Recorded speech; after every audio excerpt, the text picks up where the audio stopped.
कैसे करो हम धीरा हमार दुनो हीरा चले गए। कैसे करो मन धीरा हमार दुनो हीरा चले गए।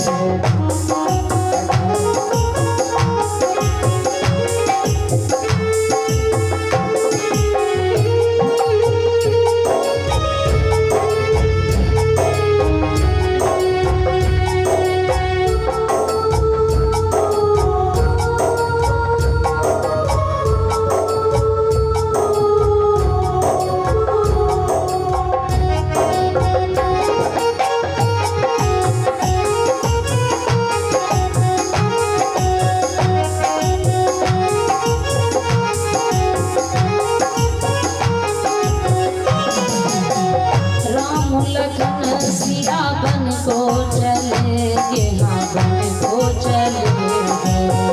राम लखन सिया बन को चले गए, बन को चले गए।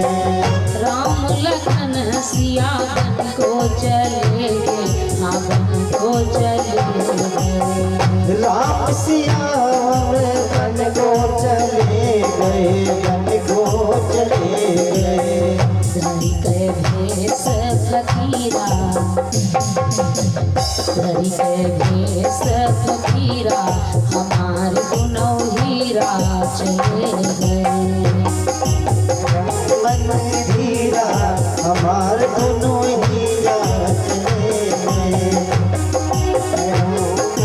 धीरा हमारे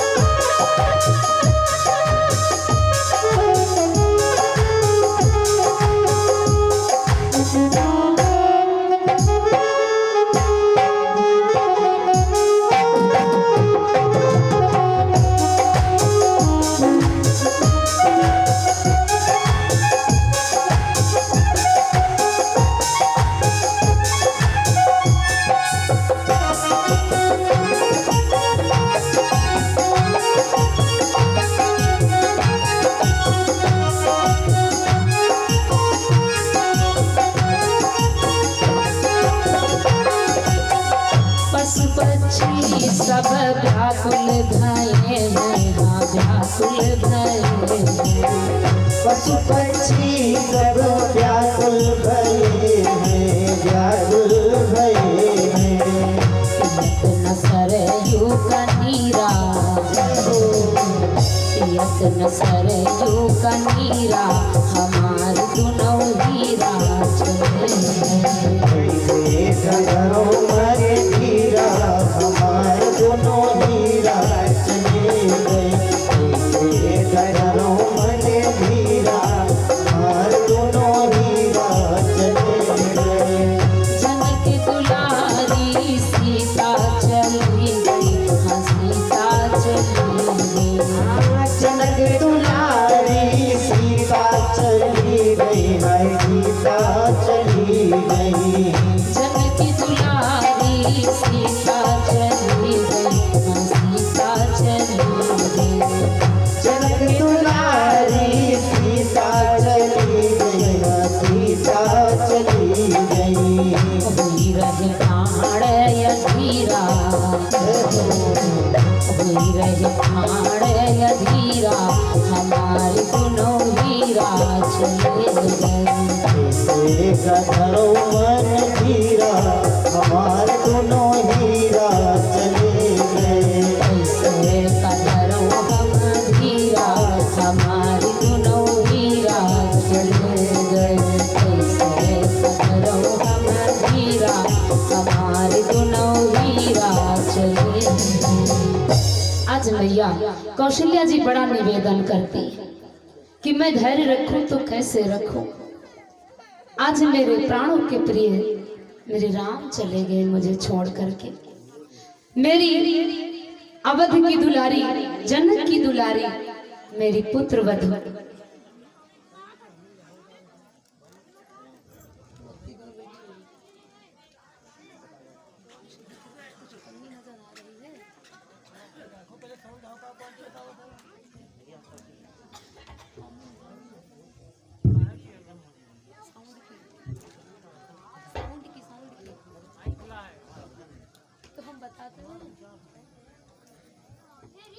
हरिओम। बोलिए आनंद चंद्र भगवान की। तो आज मैया कौशल्या जी को धैर्य नहीं हो रहा है,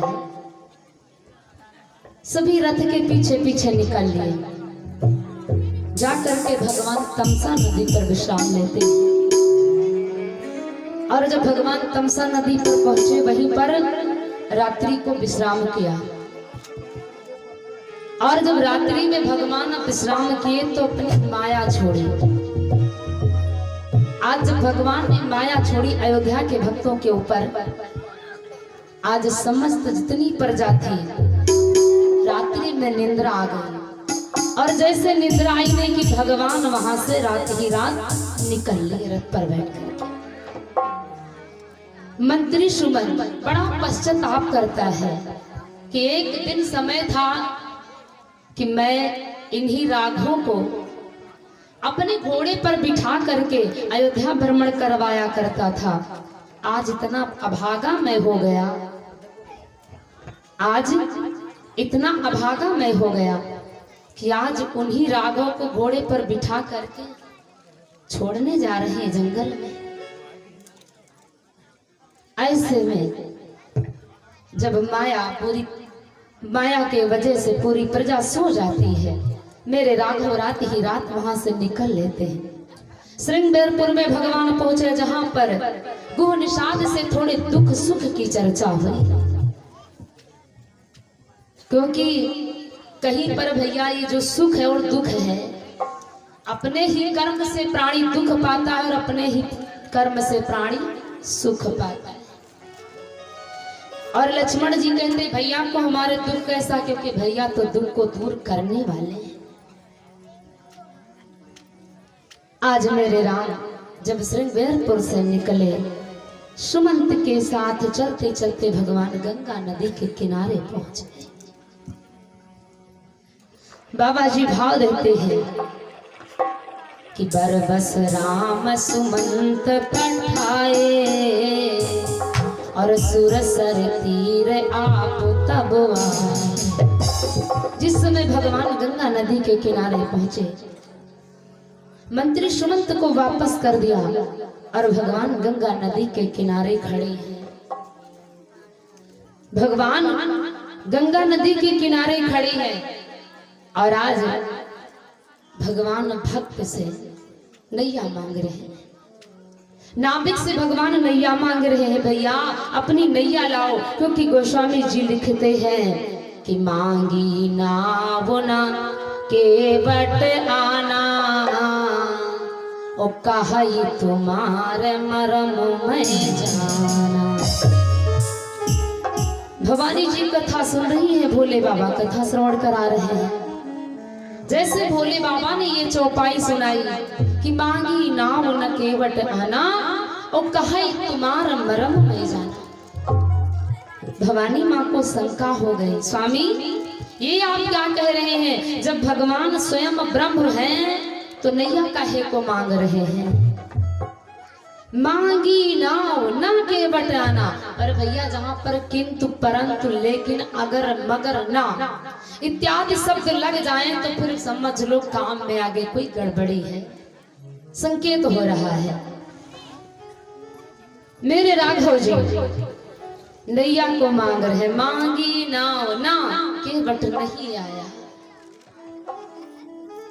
और जब केवट नहीं आया और केवट ने कहा क्या? कहा तुम्हार मरम में जाना।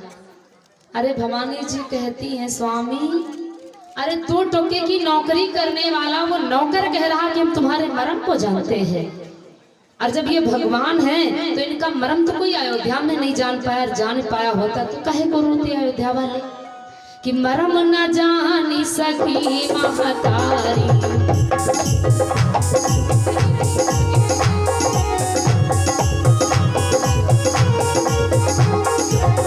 मरम न जानी सकी महतारी, रही खेलावत भारी भारी।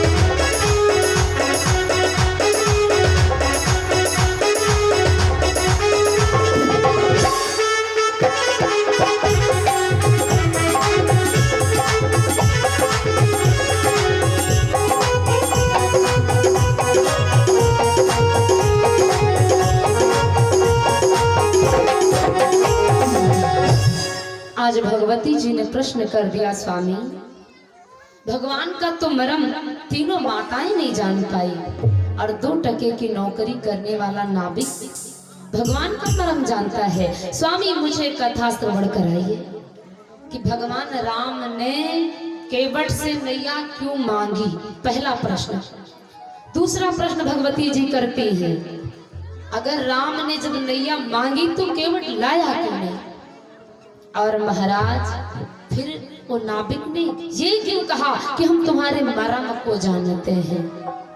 बोले बाबा कहते धैर्य धारण करो देवी, मैं तुम्हें एक एक प्रश्नों का उत्तर दूंगा। भवानी मैया कहती है, स्वामी जब ये राम ब्रह्म हैं तो इन्होंने द्वापर में कि 3 पैगमा 3 लोक, जब ना पिलिहिनी भगवान तो नाव बिना व्याकुल खड़े, तो ही कृपा निधान। स्वामी जब 3 पग में 3 लोगों को ये नापने वाले हैं, द्वापर में आइए आप कथा में राजा बलि क्या है, भगवान वामन का रूप धारण करके गए, यानी 52 अंगुल का रूप धारण करके भगवान गए थे। और जब वहां गए तो राजा बलि से कितनी भूमि मांगी? 3 पग, और 3 पग में भगवान ने तीनों लोग को नाप लिया। तो प्रभु तुम कहते हो कि ब्रह्म के 2 अवतार राम और कृष्ण, तो ये राम जब ब्रह्म है तो आज नैया काहे को मांग रहे हैं? क्योंकि गंगा जी तो एक ही लोक पर बह रही हैं। स्वामी जब ये तीनों लोग को नापने वाले, तो भगवान देवाधिदेव महादेव बोल पड़े, देवी तुम कैसी बातें करती हो, मेरे राम मर्यादित हैं, नाप तो सकते हैं लेकिन साथ में जानकी जी हैं, तो भगवान कैसे गंगा नदी को पार करें? तो मैया जी कहती हैं किसी ये उठाई गोद मां लेते, ओ इतई उठाई उतई धरी देते। कोई दूसरा तो है नहीं, उनकी पत्नी है, गोदी में ले लेते और इधर से उधर रख देते, पार कर देते। भोले बाबा मुस्कुराने लगे, वाह देवी तुम कहाँ जा रही हो, ये कथा की मर्यादा है, हैं? अरे चलो कोई बात नहीं, जो तुम प्रश्न करती हो राम जी कर सकते हैं, क्योंकि अपनी पत्नी है तो उसे गोदी में ले सकते हैं और गोदी में उठा करके गंगा नदी पार कर सकते हैं। लेकिन साथ में छोटा भैया लक्ष्मण तो है देवी, छोटा भैया लक्ष्मण तो है, और अपने भैया के सामने कौन अपनी पत्नी को गोद में उठाएगा? हैं? छोटा भाई साथ में है, और भैया को छोड़ दो लक्ष्मण है, तब तो चलो अपना ही भाई है, बात कहीं तक बन जाएगी। लेकिन देवी साथ में केवट भी है। भगवान मन में विचार करते हैं कि केवट भी, ऐसे में हम भगवान सोच रहे हैं जानकी को गोदी में ले रहे हैं, तो ये क्या कहेंगे कि ये राम की मर्यादा है, ये त्रेता की मर्यादा है। यह मरम जानई भगवाना, और मांगी नाव ना केवट। भगवान मन में विचार करते हैं कि मेरे साथ में भैया है, केवट है, और फिर इन दोनों को छोड़ दो। भगवान संकोच किसकी करते हैं कि चलो इनके सबके सामने उठा लेते हैं, कोई दिक्कत नहीं है, लेकिन कोई पोता अपने बाबा के सामने अपनी पत्नी को गोदी में उठाएगा? ये त्रेता की मर्यादा है। अरे भवानी तुम क्या कहती हो? ये जो ऊपर सूर्य देव तप रहे हैं ना, दिख रहे हैं ना, ये रघुवंश शिरोमणि सूर्य देवता, ये कुल पुरोहित हैं, क्योंकि राम जी सूर्यवंशी हैं, उनका नाम सूर्य कुल से चलता है। तो राम जी मन में विचार कर रहे हैं कि ऊपर सापी रहे सूर्य करारे, और साखी मुला गई बाबा हमारे। ऊपर सापी रहे सूर्य करारे,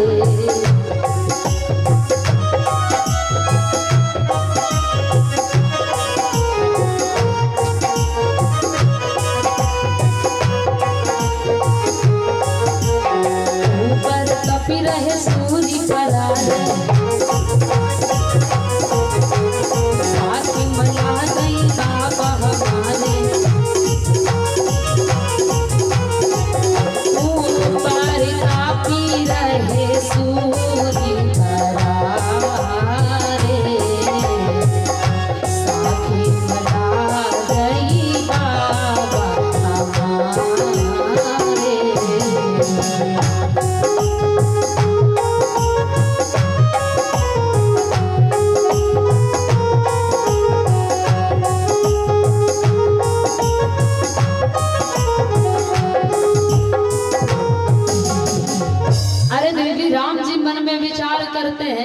बाबा जी तब फिर हैं।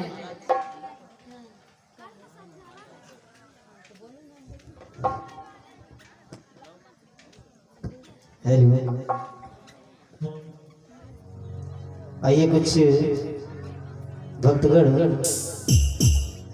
हमारे महाराज जी का माल्यार्पण करना चाहते हैं। कमेटी की तरफ से लिस्ट आई है।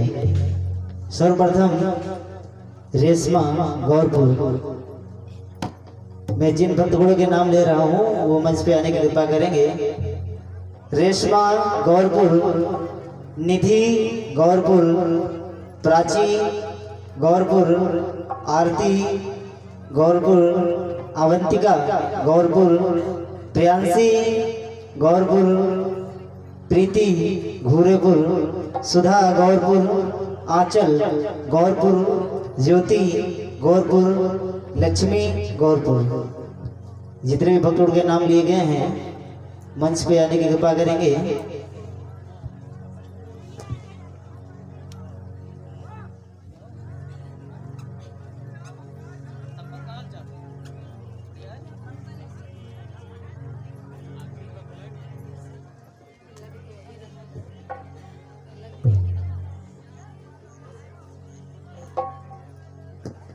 मीठी मीठी तालियां सभी लोग बजा देंगे एक बार जोरदार।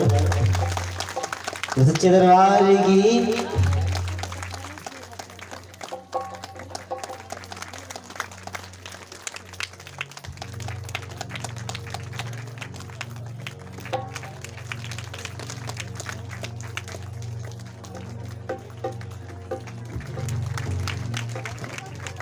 माल्यार्पण कर दीजिए। पैर मत छूइए आप लोग।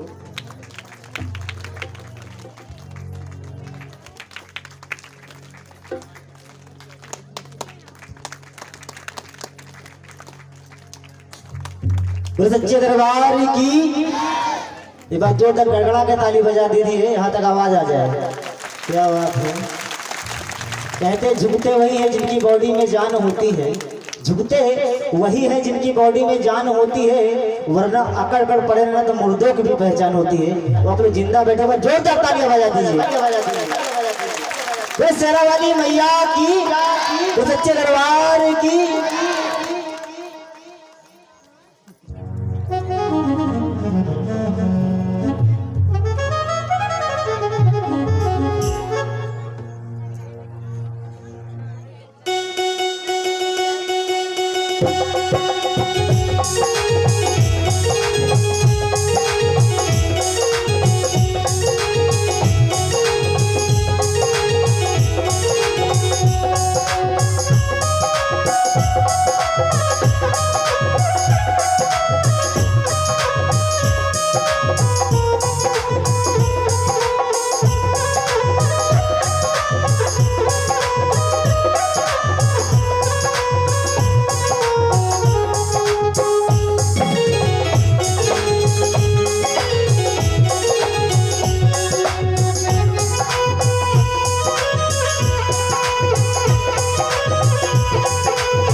बोली सच्चिदानंद भगवान की।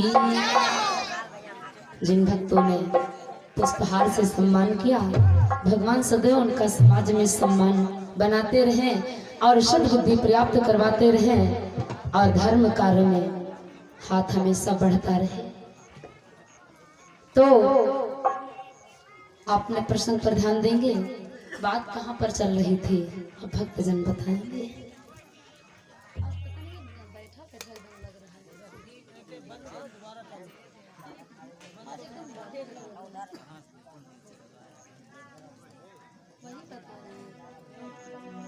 सही कर दो। नहीं मतलब वो भरावपन नहीं आ रहा जो कल था, दोपहर में था। सही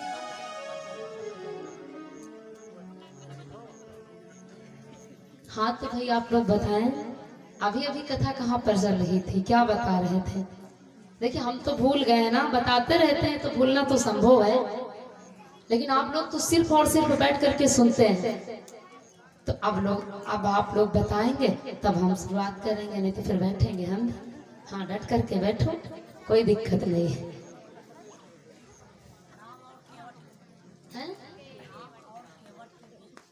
राम और केवट के बीच क्या हुआ था? संवाद हुआ था। अच्छा चलो, कम से कम भला बोलो तो है?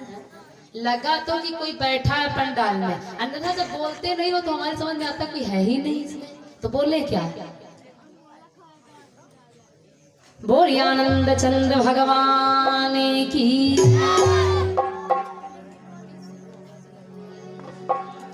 तो माँ भवानी ने जब प्रश्न किया तो भोले बाबा कहते हैं, देवी राम जी माँ को गोदी में ले तो कैसे ले? क्योंकि ऊपर भगवान सूर्य देख रहे हैं, इसलिए राम जी गोदी में नहीं उठा सकते हैं। और यदि राम जी ने भैया जानकी माँ को गोदी में ले करके गंगा नदी पार किया होता ना, तो मानस की एक चौपाई बढ़ जाती और मर्यादा में घट जाती। क्या कि हिंदू पूंजी है मेरा हमारी,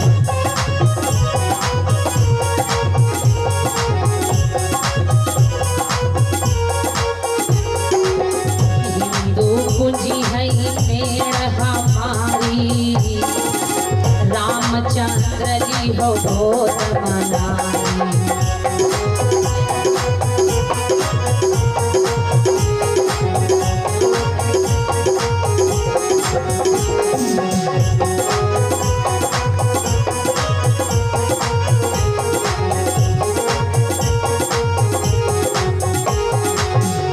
अगर राम जी ऐसा किए होते भक्तों, तो रामचरित मानस की पूजा होती है, राम के चरित्रों को हम सभी पूजते हैं, तो एक चौपाई बढ़ गई होती। और ये चौपाई अनमर्यादित है, मर्यादित नहीं है, ये मर्यादा से हटी चौपाई है। और लोग क्या करते हैं कि भैया चलो आज के दिन राम जी अपनी सीता का गोदी में लेके गंगा नदी पार करेंगे, तो अब गंगा नदी तो कोई पार नहीं कर पाएगा, लेकिन आज के दिन अपनी अपनी नारी का गोदी में लो और गोदी में लेकर आके हम नाली जरूर पार करो। तो ये बात मर्यादा वाली, ये मर्यादा से बात हट जाती। लाज धर्म राख्यो भगवाना और मांगी नाव ना केवल।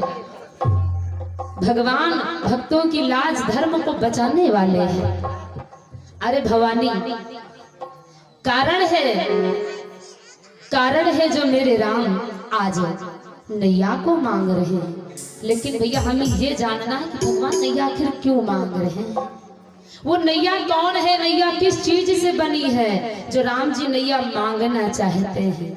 क्योंकि एक चौपाई तो एक ही है, लेकिन प्रसंग बहुत बड़ा है। क्योंकि जहाँ पर भक्त और भगवान का मिलन होता है वहाँ कथा बढ़ ही जाती है। तो सुनो भवानी, हम तुम्हें विस्तार पूर्वक कथा श्रवण कराते हैं देवी कि वो नैया किस चीज की बनी जिसको भगवान मांग रहे हैं। एक बार भक्तों, देवताओं का जो राजा इंद्र है, इस दरबार में बड़ा सुंदर दरबार लगा और समस्त देवगण उपस्थित हुए। उसी दरबार में दुर्वासा ऋषि महाराज थे और जब देवता उपस्थित है तो वहीं पर गंधर्व गीत गा रहे हैं।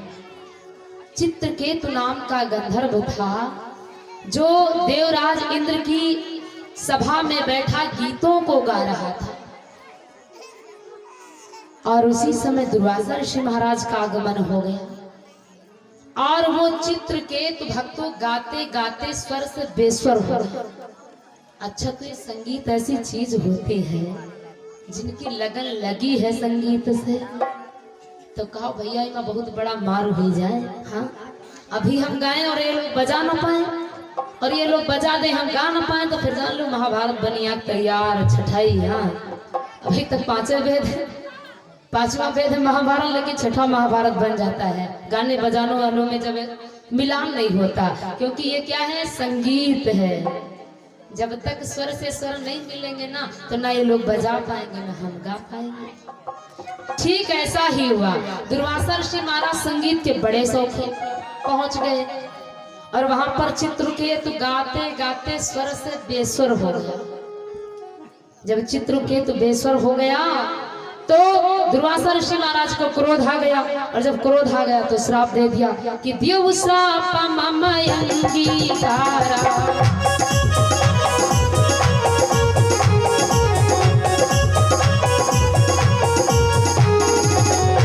श्राप मम अंगीकारा तुरत ऋषि वर वचन उचारा।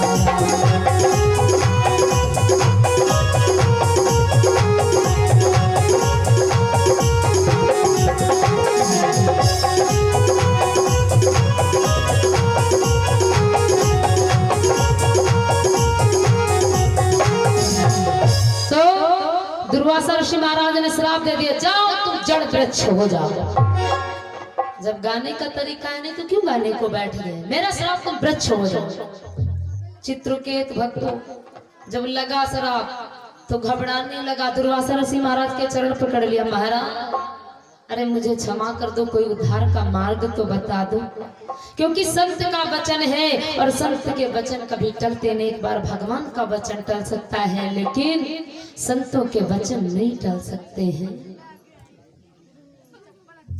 तो आज जब इस प्रकार से चित्रकेत ने चरणों को पकड़ लिया तो दुर्वासा ऋषि को दया आ गई। कहा देखो मैंने जो श्राप दिया है वो तो नहीं हट सकता है, लेकिन तुम्हारे उद्धार का मैं मार्ग बताता हूं। तुम वृक्ष तो बनोगे ही, लेकिन तुम्हारा वृक्ष कि केवट तुम्हारा वृक्ष कटई है और वृक्ष कटाई नौका बनवई, यही तुम्हारे उद्धार का मार्ग। चित्रकेत कहने लगा महाराज तो बढ़िया, तो बहुत बढ़िया बता दे। जब हम बनेंगे नैया तो 10 लोग इधर बैठे तो उधर उतरिए, उधर वाले बैठे तो इधर उतरिए, इसमें हमारा उद्धार कहाँ महाराज? और हम पूछ रहे हैं कि हमारा उद्धार कब होगा, मुझे तृप्ति कब मिलेगी? दुर्वासा ऋषि महाराज कहने लगे सुनो, हम जो तुम्हें बता रहे हैं वही तुम्हारे उद्धार का मार्ग है कि त्रेता ब्रह्म हरण महिभारा।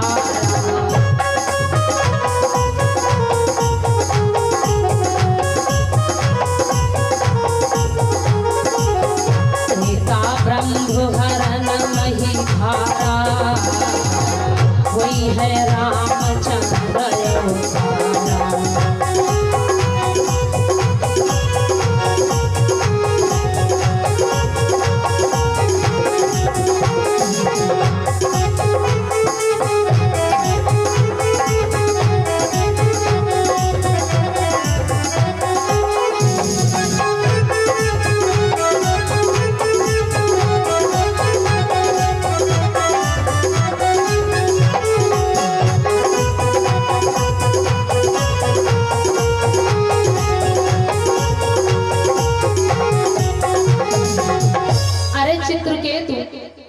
जब त्रेता का समय आएगा तो भगवान का अवतार होगा। तो चित्रकेतु कहने लगा हमें क्या मतलब, अवतार भगवान का होगा, हमसे क्या लेना देना है?